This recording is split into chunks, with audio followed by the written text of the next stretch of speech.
has been around F&ES. He's been a visiting professor here for many years, teaching international environmental law and comparative environmental law. He helped us establish our joint law and environment degree program with what is now the Elizabeth Haub School of Law at Pace University, and he's been a really important resource for students over the years. While he's been around our campus for many years, I don't think that many of us know the incredible asset he has been in terms of international environmental law over the past half century, is what my notes say, Nick. Nick was named to the Legal Advisory Committee to the Council on Environmental Quality in 1969, which was the year the council was established. He practiced environmental law at the municipal level as general counsel of the New York State Department of Environmental Conservation. He drafted New York's wetlands and wild bird laws, and he was the first chairman of both the Freshwater Appeals Council and the Greenway Heritage Conservancy for the Hudson River Valley. After tackling those state and local problems, he moved to the international level, and he became legal advisor and chairman of the Commission on Environmental Law of the IUCN. His collaboration with the Haub family 20 years ago resulted in the creation of the International Academy of Environmental Law, taking it from an idea they shared to a self-sustaining collaboration among 200 schools on every continent, educating future leaders globally. I should say, I want to recognize that we have with us a representative, the third generation of environmental leaders in the Haub family. Liliane Haub is here. Wave your hand there. Nick also edited the proceedings of the 1992 UN Earth Summit in Rio de Janeiro, and he was a founding faculty member of Pace Law School, where he was responsible for launching their environmental program, which is now among the top 3 programs in the nation, and is essentially the birthplace of both local and international environmental law. Nick collaborated with colleagues nationally to create the field of environmental law now taught in all major law schools. He's created an amazing legacy that has influenced the work of many of our own students here in F&ES. Nick is now the University Professor of the Environment at Pace University and the Gilbert and Sarah Curlin Distinguished Professor of Environmental Law Emeritus at the Elizabeth House School of Law at Pace University. So let's welcome Nick, and thank you so much.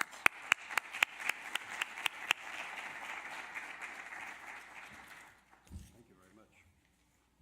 Well, it's a pleasure to be with you today.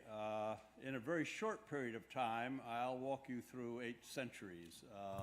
And I've really had to suppress myself, and I probably will err on the side of saying more than I should. I have to turn on this little machine. So thank you very much for that kind invitation.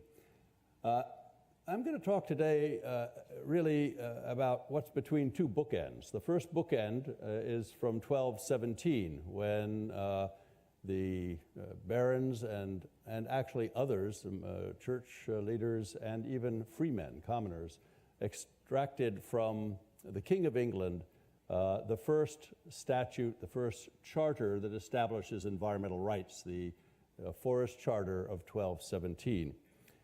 Its anniversary was yesterday. You are here with this lecture commemorating the Forest Charter, as are people in London from Epping Forest, one of the first royal forests that is still preserved as a forest, saved by the people of the City of London, the Corporation of London, at the end of the 1800s. And they're having great celebrations. There were celebrations in the Forest of Dean that I'll be talking about. And we don't remember the Forest Charter here very much because it never existed as such in America. It was an English statute. But the other great bookend is just happening. In September, President Emmanuel Macron presented to the General Assembly of the United Nations the proposed Global Pact for the environment. And this school has a relationship to that pact, and it will be the first statement, a global statement of the right to the environment. Now, obviously, one bookend didn't cause the other to happen, but my argument is that they both reflect a shared human instinct that we have in us to look for rights, rights that can legitimize our interests at a very fundamental level. You're familiar, of course, with human rights that do this for our individual fundamental rights.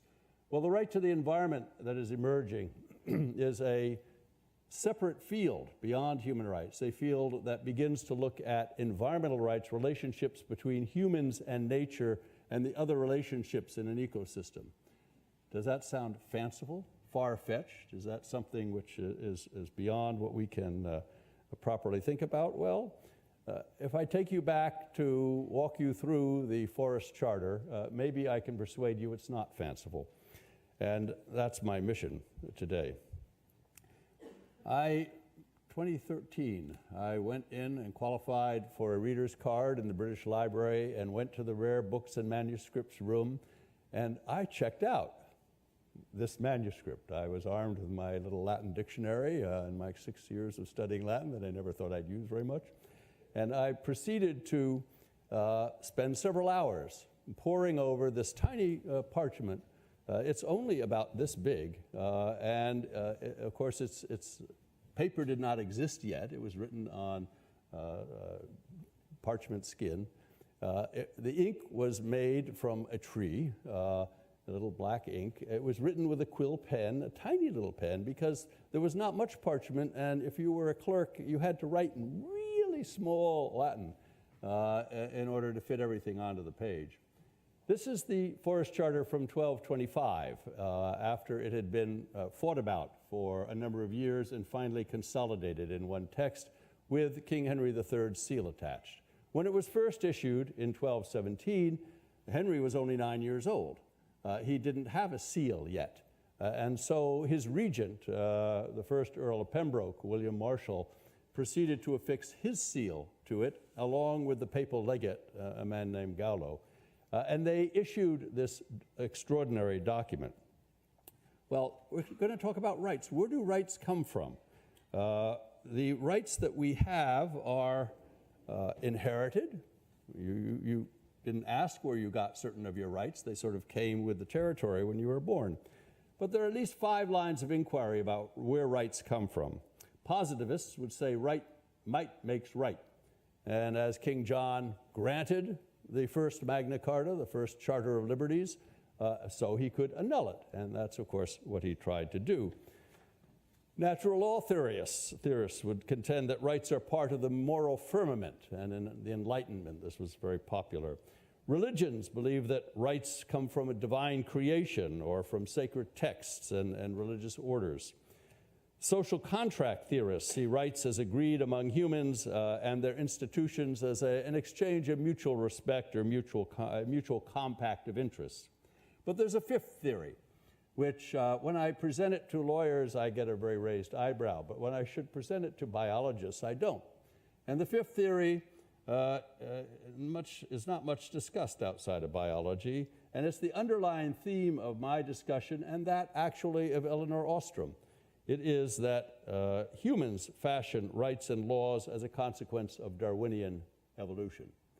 Darwin's evolution has to be factored into what is law, and we need to begin to think about that.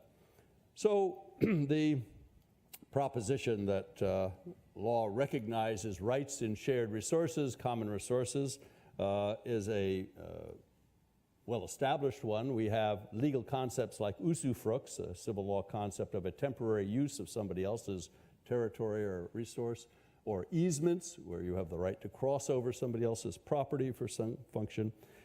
But the more fundamental question of human rights is this proclivity for cooperation, which Elinor Ostom identified in governing the commons. So let's explore a little bit the process here. I began looking at this and published what I didn't expect to be the first history of the Forest Charter in Dan McGraw's edited book, Magna Carta and the Rule of Law.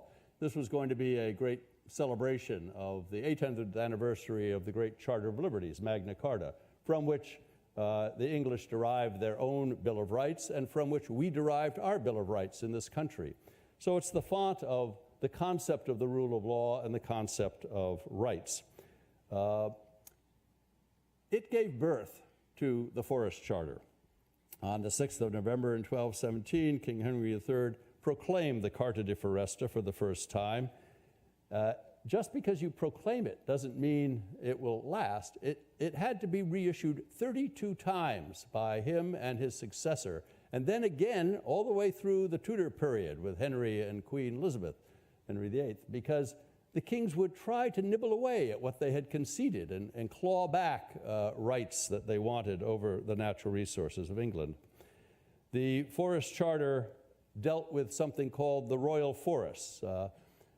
Runnymede is where the American Bar Association has this great monument to the Magna Carta, and in fact, Parliament and the Crown ceded that little area you're looking at to the United States. So it's American soil in England, celebrating our shared dependence on the Magna Carta. And this little area is right next to Windsor Castle, because when John was fighting with the barons, that was his territory, but it had a royal forest around it. It had a royal forest around it because the king needed resources.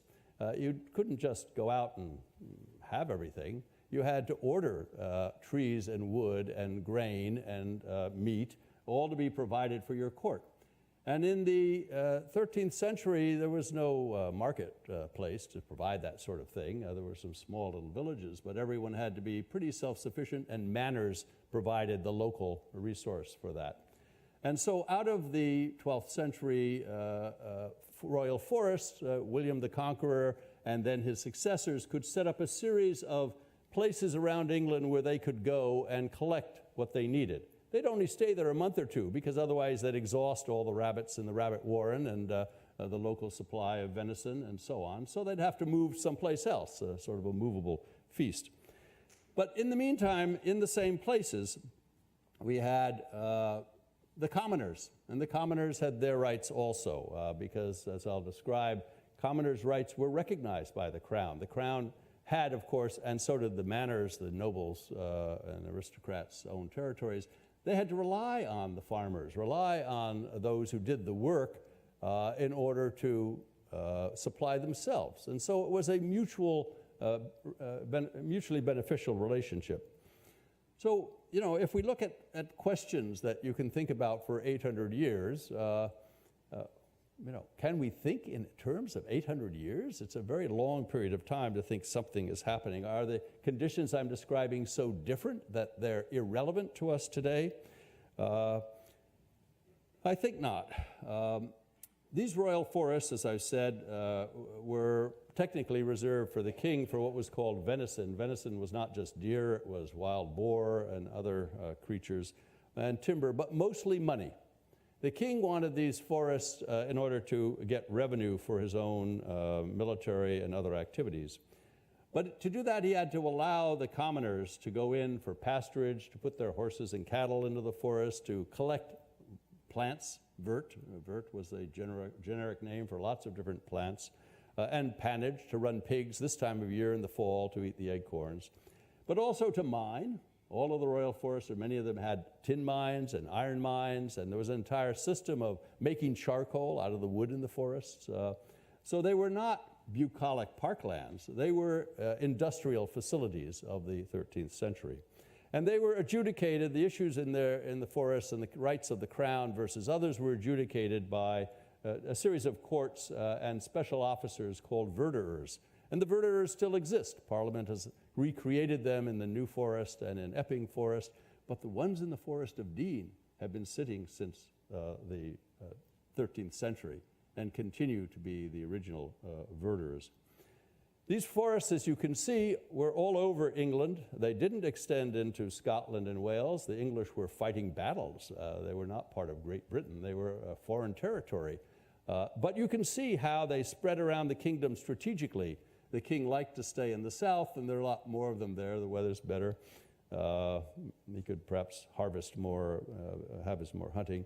But if you take a look at the Forestry Commission's map, Jason, you can see the green areas roughly coincide with a lot of the areas of the forest of these royal forests. This is New Forest today. There are over 7,000 ponies running wild, so to speak, that is feral, but rounded up once a year in something called a drive. They're actually owned by commoners in the New Forest, but they have the run of the forest, as do cattle, as do the pigs that you see there, as do the deer.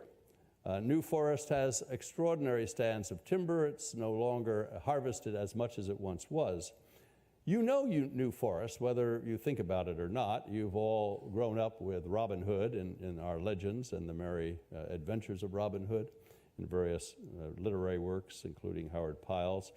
The Hounds of the Baskervilles features Dartmoor Forest, which has not very much trees in it at all. They were all iron and tin mines and forges.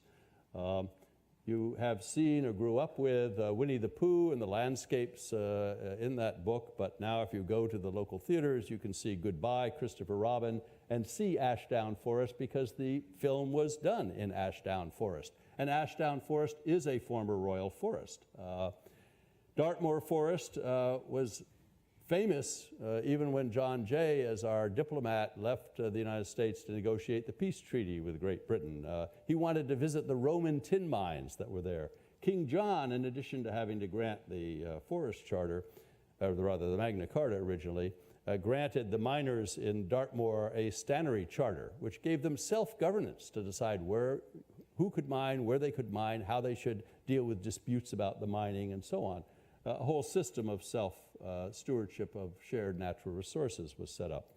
And borders were set up in all of these forests. Something called perambulations were regularly held in which the Crown would authorize knights, 12 knights usually, selected locally to be honest people, but also who could remember the past.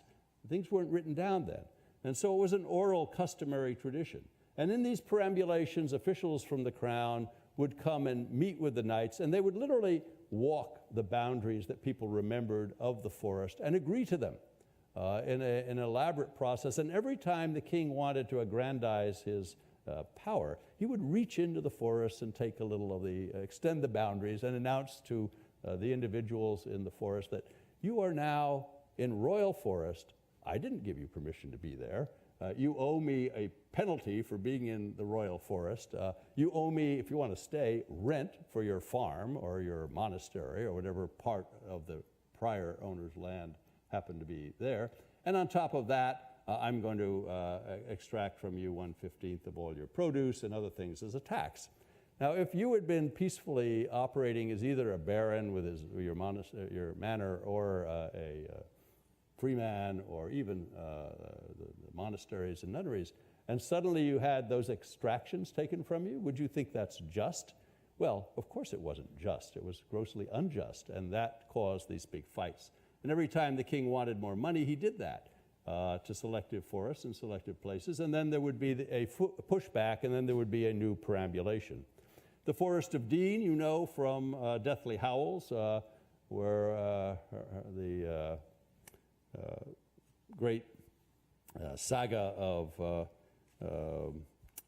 J.K. Rowling's novel features Coppet Hill, where in Deathly Hallows Part 1, Hermione tells Harry that the snowy fields they're walking across are in the Forest of Dean. She grew up as a child in the Forest of Dean, and the forest informs a lot of the imagery that you find in her works. But to go back to a scholarly context, not that these are not, literature is a great form of scholarship. Elinor Ostrom's Governing the Commons brings us into thinking about, are these royal forests actually pooled resources, common pooled resources? She posits in her work that humans have, out of their controversies over shared resources, the capacity to develop cooperation, and that cooperation ultimately settles into perhaps a tense relationship, but one in which mutual cooperation exists to sustain the resources of the forest. She developed 8 design principles, and I'll walk you through those briefly. But basically, if you apply the 8 design principles to the common pool resources of royal forests, they match up rather nicely with the little history I've told you. And then if you take a look at what comes out of that cooperation, you find what is called in the Forest Charter the liberties of the forest. The first rights of the forest emerge. I'll walk you through how that applies in just one forest, the Forest of Dean. I can't go through 145 forests today. But having just come back from spending 4 days with the verderers in the Forest of Dean and wandering about, I can assure you, you should all go to the Forest of Dean and enjoy it. What are Ostrom's 8 principles? Well, and how do they apply to the forest? The principles that she has match up nicely with the story I've told you. First, boundaries. She says if you have clear areas that are demarked, you can have a context in which cooperation takes place, and the perambulations establish that for the royal forests. Secondly, the balance of benefits and costs. The customary rules about who could go into the forest and use what part of it when compensated with each other. The pannage, the going in and running your pigs to eat the acorns, was only done in the fall. And it was important to do it in the fall because if the cows that were running wild in the forest, or at least loose in the forest, free-range cows, if they ate the pigcorns, they'd get sick. So it was really important to take your cows back out of the forest in the fall and let the pigs come in and clean up the supply chain for the cows. And the horses could be running there. And of course, all of these animals were very good at maintaining the vert so that the wild ferns and so on, some of them as big as you and me, would somehow be managed and the open space could continue. The third element, the collective choice arrangements, it's very clear in these forests that a process between the crown and the commoners existed, and institutions grew up to mediate between their competing interests, including the verdurers' courts. The verdurers also provided monitoring and oversight. There was something called regards, and regards, the French Norman word, where you would literally go out and inspect and regard the forest, look at the forest and see who is abusing their rights. So there was an oversight. Fifth, in the systems of formal and informal sanctions, there were lots of those and constantly being fought about. Where the king did not allow public participation, if you will, in deciding these issues and just use might, the people use might too. And there's an entire history of revolution against the crown for the abuses in the forest when the king would not live up to the promises of the Forest Charter. People took their liberties quite seriously. You then have the question of the various recognition of rights, the rights to organize and so on. Today, the commoners all form associations, NGOs, if you will, to defend their rights. And they still have rights in most of the royal forests to go in and exercise the traditional, ancestral, customary uses of natural resources. But in the old days, they would literally show up in the verdurer's court and make their demands. In the Forest of Dean, as you'll see, they actually created an entire courtroom and a house in the very middle of the forest called Speech House, in which the free miners and those using their common rights could appear and demand their own form of justice. Now, these 8 principles then apply, but I take them one step further in my discussion, and that is because the Elinor Ostrom's principles talk about rules. She has a lot about rules, but rules are not sufficient. Rules can be repealed, changed, revoked, and manipulated. And so she went into an area to look, why did rules come about? Why did cooperation come about? I take that premise, which I'll describe briefly, and then link that up to fundamental rights, whether they're human rights or what we'll discuss, the right to the environment. First off, my work shares a bond with Ostrom's, which is a common bond, and it deals with the fact that we were both taking into account what cognitive sciences were telling us about how humans behave. We humans are part of biological evolution. So it's incumbent upon us, if we're going to be serious and self-reflective, to figure out how do our creations in art or law or language, we're the only species that has such elaborate languages. We make wonderful forms of art. We can produce halls like Croon Hall. How does this all happen? Well, if we take a look at Robert Axelrod's study, The Evolution of Cooperation, he makes a very strong case, both empirically and theoretically, that we are hardwired as a species to cooperate. We grew up that way over many generations, indeed many millennia. And so these evolved norms are part of what it means to have human instincts, part of what it means to be people. Steven Pinker at Harvard, in his wonderful book, The Blank Slate, and he's written several others on evolution and human instinct, argues that, we don't want to think that way. We just shut that out. It's not part of what we need to talk about to carry on our daily lives, and so we don't reflect on how our instincts motivate us to do things. Ed Wilson, in his early book, Sociobiology, posited that humans have these instincts, that they are a result of evolution, and that we must begin to understand and cultivate these instincts. The great instinct of biophilia, the affection or love or respect for nature that causes us to have an affinity with the nature in which we grew up, is his logic. And of course, that is also the logic that the late Steve Kellert, who taught here for many years, invoked in the design of this hall, Kroon Hall. This is a biophilic hall, and confirms, if you will, the logic of Wilson and Kellert, that biophilia is a human instinct that we can learn to use, that we can learn to cultivate. So by learning to cultivate our instincts, we can do something to advance the good side of those instincts. And that, of course, is very much what Ostrom was trying to say in her last works and in her address to the Nobel Committee when she received the Nobel Prize in Economics for her logic. Now, there was a Yale professor of law, Keller, who in 1918 began to walk down this same path, but it was a step too far for people to absorb at that time. And in the aftermath of the First World War and then the Second World War, it got laid aside by the legal community. But if we take a look at those who have dealt with cognitive sciences, we have to go back and find whether cooperation and other instincts are in us so that we can learn to cultivate them. Ostrom asked, how can we learn to cultivate cooperation? Because if we learn to advance cooperation, we'll somehow be better for it. And my inquiry really has been to ask, well, how can we cooperate better over the shared commons of this planet? And in particular, the debates going on right now in Bonn, Germany, on climate change. How can we cooperate better to be good stewards of the planet? And I argue that if you have a rights-based approach, as we saw in the 13th century, you will learn to do that a little more. So, the biophilia in this hall, or principles like resilience, which I've been arguing is another instinct that we can't not be resilient unless there's some grave problem with it, health-wise or otherwise. We bounce back as a species, and nature bounces back. Ecosystems can be resilient.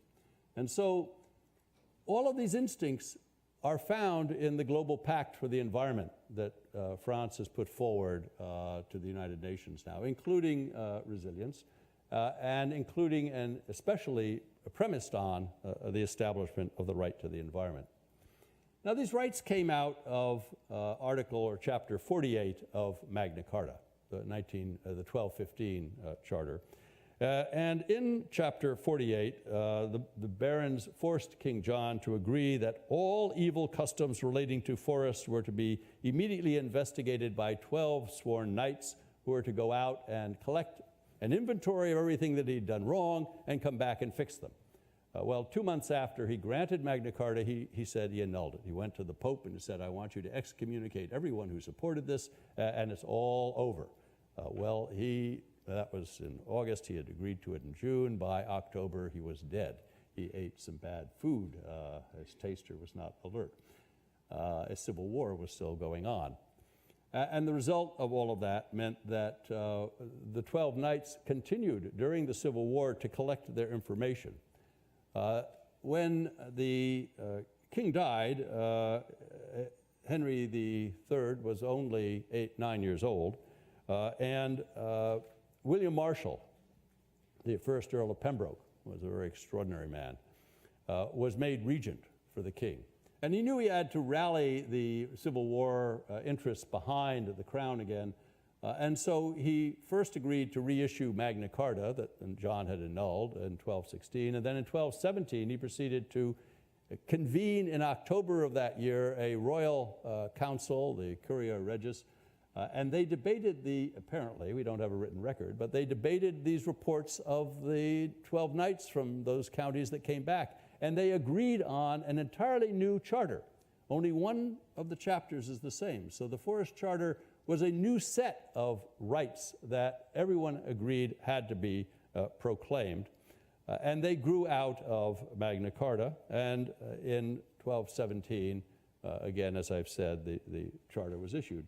So what do these rights have? Well, the great penultimate, or the final clause in the Carta de Foresta on forest liberties says it's an open-ended sort of grant of rights, whatever they were, ancestral rights that you can claim to the forest. These liberties of the forests and free customs traditionally had, both within and without the royal forests, are granted to everyone in the realm, in short, to everyone.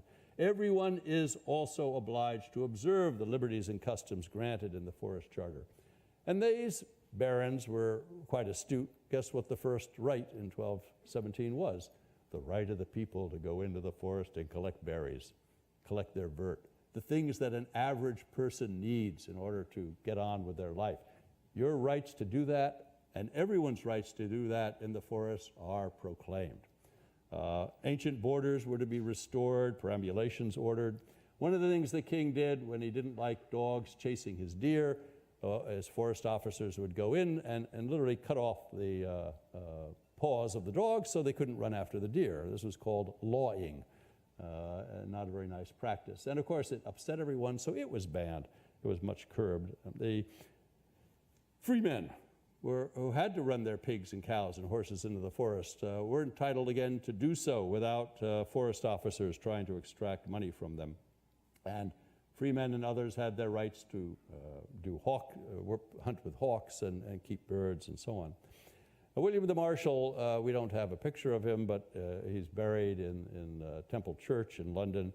And he really saved the Plantagenet dynasty, which went on for 250 years. So he had a major impact. But in our part of the world, William Blackstone had a greater impact. He wrote commentaries that every lawyer and judge and public policy person, if you will, at the time of our colonial and revolutionary period knew. And he had gone in 1759 and went to every church and every place where a copy of Magna Carta existed and a copy of the Forest Charter existed, and he published for the first time a consolidated set of all of the authentic texts so people would know what they were. He resurrected, if you will, the Forest Charter in England. It was still well known, but he made it known internationally. Now, we had lots of forests in the United States, and we didn't have the same kind of competition until more recently with the Sagebrush Rebellion and other things. So the Forest Charter was ignored pretty much on our side of the Atlantic, but not in England. Every time, as I said, the forest rights were of the commoners were impinged upon, there would be pushback. And gradually people began to cite both the Forest Charter and Magna Carta for other causes in the name of justice. So the suffragette movement in England basically said, Magna Carta guarantees us the right to vote, and those of you who deny our right to vote have no standing. Of course, it took them a while to get that through, but they won. A similar thing is beginning to happen with the question of environmental rights. I'll briefly run through in a short time, 2 or 3 minutes, what you see here. This is King John hunting deer. Because in the manuscripts of that era, people would write about the king and the king's activities, no one followed what was happening to freemen, to monasteries, to local manors. So the written record of that day celebrated hunting. And when you hear about royal forests, you say, oh, it's just the king wanting to hunt. And wonderful illustrations in manuscripts like this were done of that. But Richard Fitznagel was the treasurer, if you will, the exchequer. He collected all the fines. And if you go back and look at the way money was collected in these days, they didn't have, again, paper. So they had these little sticks, tally sticks. They were stakes. You take a piece of wood, you'd split it down the middle so that the two pieces could fit back, and only the two pieces could fit back because they had exactly the same connection. And you would write on it, so-and-so had to pay his fine, so-and-so sold his pig to somebody else, so-and-so's right has just been annulled and taken away because he didn't pay his fine, and so on. This was all to raise money for the king as well as to record transactions to maintain peace. And out of the stakes that people had in the forest, we found the records of the common man in the forest. They were all kept in the exchequer in boxes, and at the end of the 1800s and early 1900s, people began to translate and interpret these stakes. And this is where we get the expression, you have a stake in the forest. You have a stake in the climate. It all is out of this period before there was parchment. Well, if I fast forward to the Forest of Dean, we can see how this applies in Dean. In the 17th century, the Forest of Dean had been relatively well managed. It was very far away from London. It was at the border between Wales and Gloucestershire, the Severn River. It was in the Wye River Valley. And every time, especially during the period of the Tudor monarchs, people wanted to sell off the forest or take back parts. The king wanted money. So he was constantly reallocating his forest lands to others in return for payments. One gentleman, he had conveyed part of the Forest of Dean to clear-cut the forest, so alienating the people there that they rose up in revolution. The same thing happened after Cromwell was gone and they restored the monarchy. And the same thing happened right up into the 1800s and the 1900s. The Parliament established Speech House in 1682 to house the courts, the verderers that dealt with the rights of commoners and free miners. Today it still meets in this courtroom, and somebody decided it was time to bring wild boar back. They had a boar farm and some had escaped, but then they proceeded to release boars. So there are now too many boars in the Forest of Dean. And when the verderers meet here in Speech House, which is this marvelous building, it's literally the only building in the middle of the forest. There's no suburb around it. There are no other buildings around it. It was built just as Speech House to allow the free people to come and complain to the crown. So they now deal with the modern issues of this forest. The Forest Commission runs it out of the Forest of Dean. Originally, 100,000 tons of oak were sent to naval shipyards. And in 1808, the Office of Woods at that time authorized the planting of 3,000 acorns per acre in enclosures where grazing animals were precluded, in order to make sure that they had enough wood for the Navy and the Merchant Marine. Well, of course, you know technology. Soon we had steel and coal replacing wood, and so no one had to cut these trees. So when you visit Dean, as we see in the literature that celebrates it, it's full of very mature oak trees that are defended actively by the citizens who live in Dean. And the verderers meet 4 times a year to deal with it. And they oversee the Forestry Commission. Now, if I move us forward to where we are now, these rights to the forest, if you will, the rights to the environment, have suddenly become very topical as we've eroded the environment all over the world. So the United Nations, for instance, has in 2015 adopted a series of sustainable development goals. Goal number 15 says, sustainably manage forests, combat desertification, halt and reverse land degradation, and halt biodiversity loss. Well, just because it's there doesn't mean it will automatically happen as a matter of policy. So how do rights turn a policy like that into an imperative, into a mandate which will be enforced, which will be observed, and can last over generations?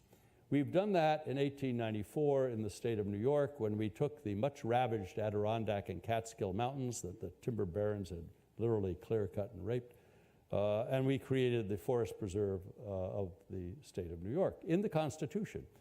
And the Forest Preserve says no part of the Forest Preserve can be altered.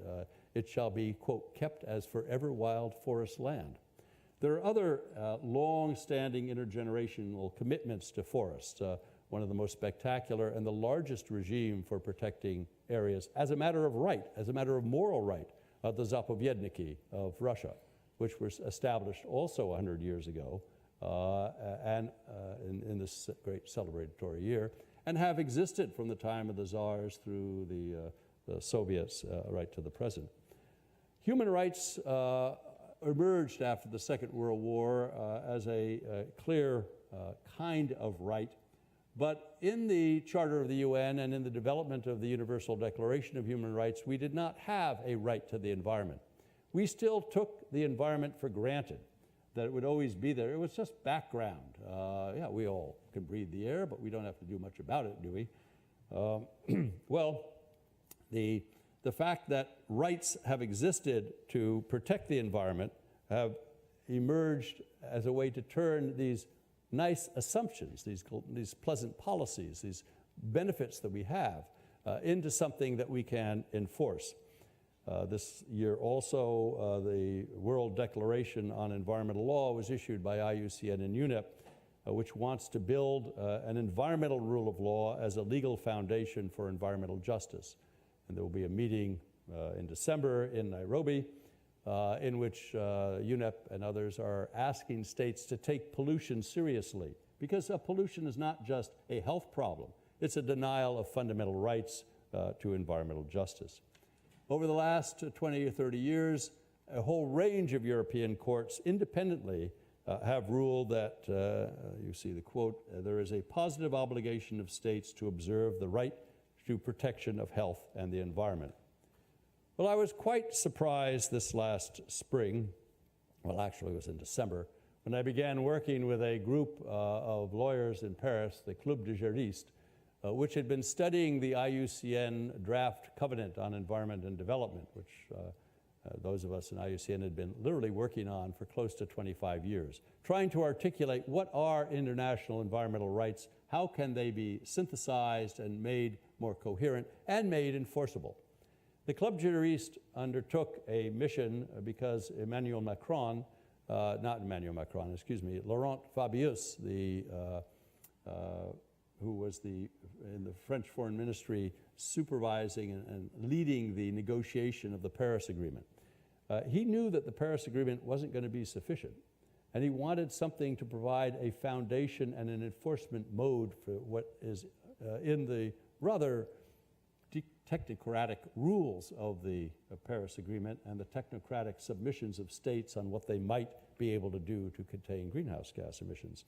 So we began a series of 70 international environmental law scholars and experts, mostly non-governmental in universities, but some in government, began to put together a text for a proposed global pact for the environment. They wanted to use the word pact because it was a different kind of word. It would not be as mechanical as a treaty, or maybe as ignored as a charter. So the word pact got adopted.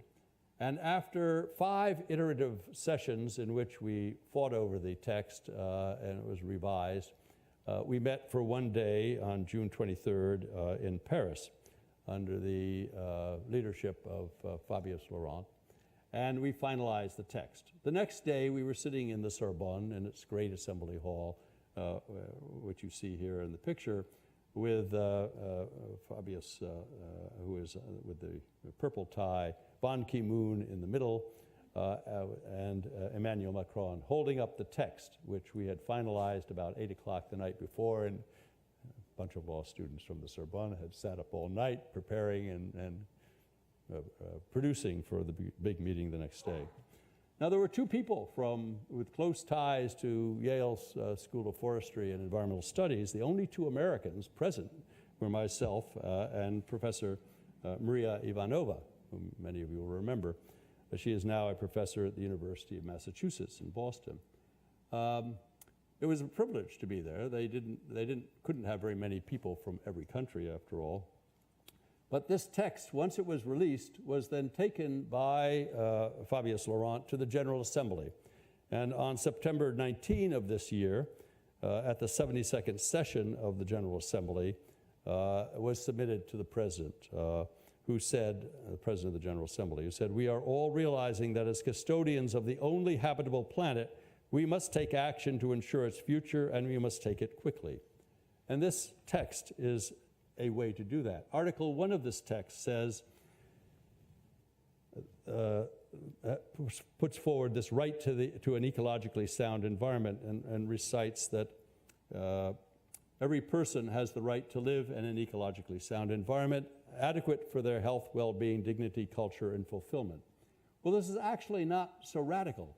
It already exists in 174 national constitutions that respect the right to the environment and articulate it.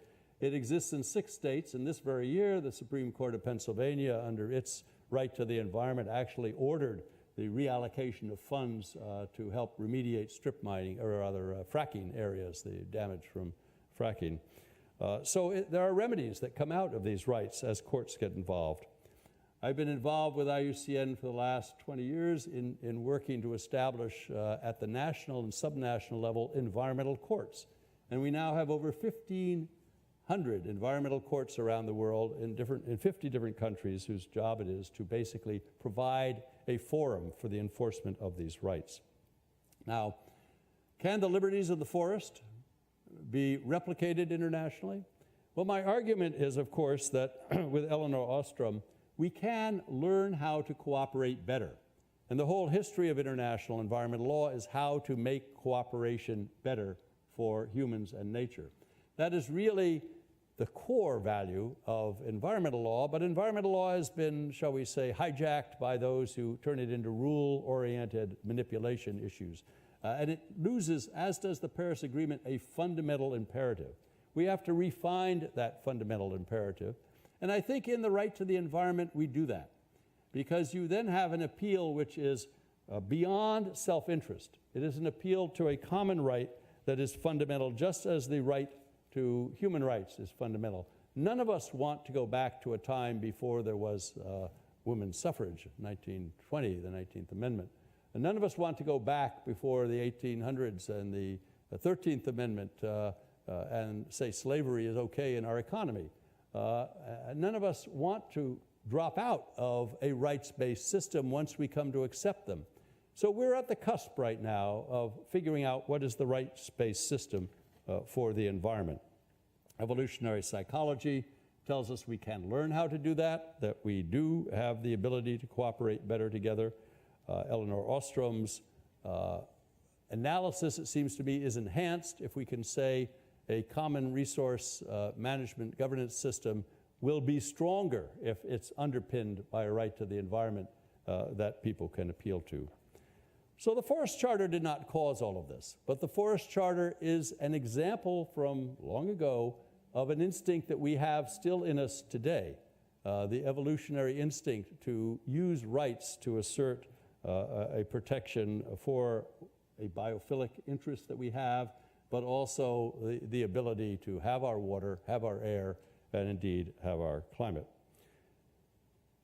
Now, these are going to be controversial ideas, I accept, but why not present them here and see how you all like them? I'd be glad to engage in some discussion if you have time, and look forward to, as I continue this research and visit another 10 or 12 royal forests to verify what I found in the first 10, I'll be writing a book on it, so you're getting the preview of what I'll be writing. Thank you very much.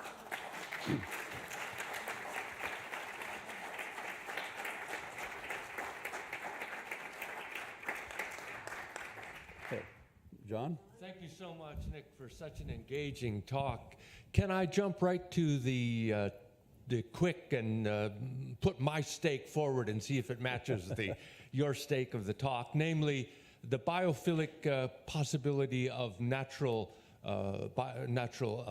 manifestations in the environment, rivers, mountains, trees, so forth. The rights of rivers has been dramatically put forward in several places, India, New Zealand, and so is it too large a step to move into that rights of natural processes? Laurent Fabius says right now, yes, it's too big a step.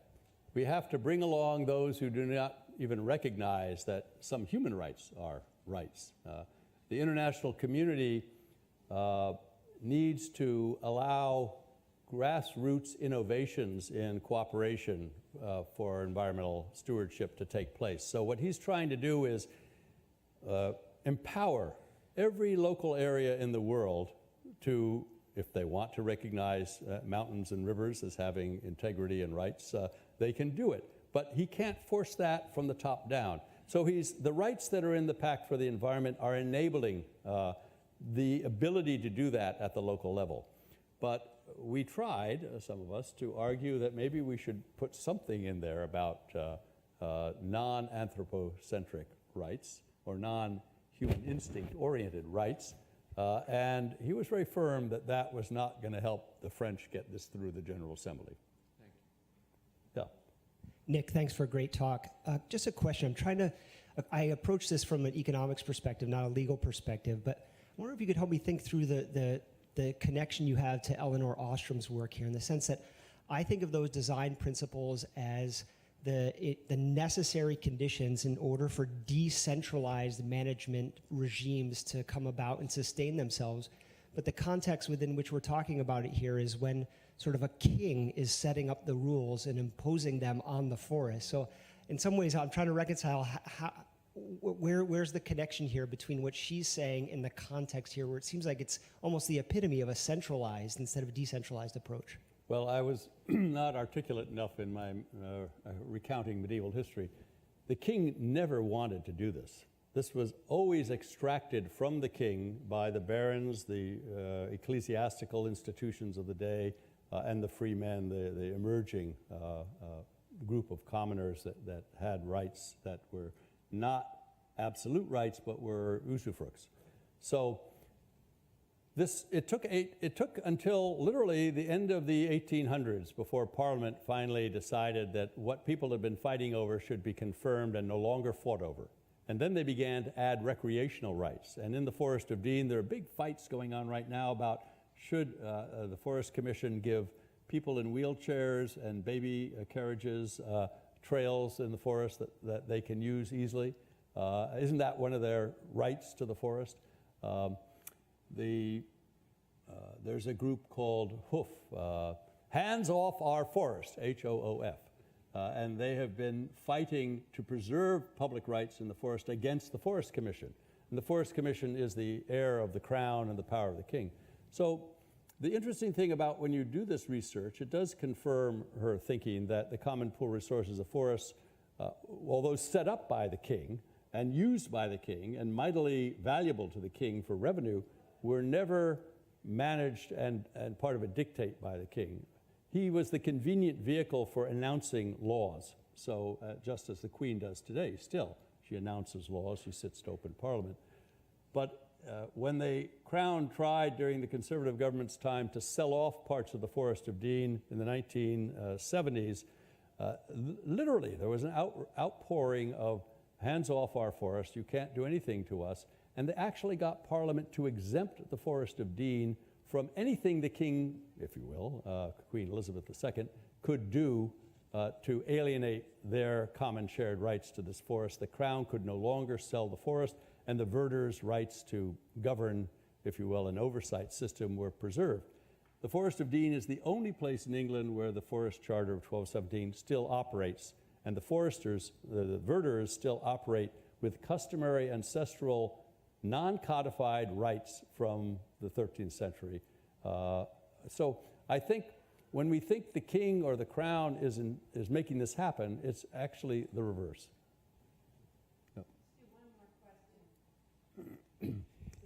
Yep. Nick, thank you so much, and thanks for your service here at the school. I just wanted to draw you out on the charter that arose from the Rio conference in '92, which you've worked on, and we've shared the drafting together for many years. But it seems as though the Earth Charter has some relevance to this discussion. Love to hear your thoughts on it. Well, of course, the Earth Charter was supposed to have come out of the Rio 92 Earth Summit, but states weren't ready for it. So it became a civil society draft that Stephen Rockefeller and you and I and others all helped participate in. And many of its principles can be found in these instinctive evolved norms. So I think And if you take a look at the draft that you can go online and see the whole text of the Global Pact for the Environment, many of the principles in that pact reflect principles in the Earth Charter. They're congruent, although they're parallel and separate enterprises, just as the Forest Charter of 1217 is, if you will, in ways congruent and a totally separate enterprise. And that's why I think they reflect human instincts, because they come out of different contexts. And that's why I think a case can be made, and I agree with Ostrom that if we take a look at evolution and what it causes us to do to cooperate, we can learn how to cooperate better. And it's in our self-preservation to better learn that very fast because of what we're doing to the planet. Nick, we're so proud to be associated with you, and we're grateful to the Howe Pace School for sharing him with us. And thank you so much. Well, thank you all. It's been fun.